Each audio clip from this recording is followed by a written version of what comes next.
Hello guys. Tulad ng nakaugalian namin magjowa, binibigyan naming pandesal yung mga guards dito na nagbubukas ng gate para sa amin. Ang pagising. Sir, thank you. Okay. Lagi namin itong ginagawa kasi alam namin na napapagod at napupuyat sila. Kailangan nila ng energy para sa trabaho nila. Ito naman sa kabilang gate.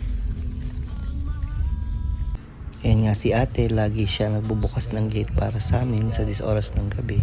Ate, pandesal po. Thank you po. Yan ay simpleng pag-appreciate lang sa mga ginagawa nila tuwing madaling araw. At dito naman sa mismong gate ng tinitirahan namin, si tatay lagi ang nagbubukas. Palagi siyang panggabi. Saan naman ni tatay? Ayan. Ay, ni tatay ba? Ayan siya guys. Si tatay ang laging nagbubukas ng gate namin. Tan. Pandesal. Salamat po. Okay po.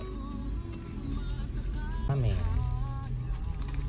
Para pang breakfast bukas at ay mamaya pala, hindi bukas.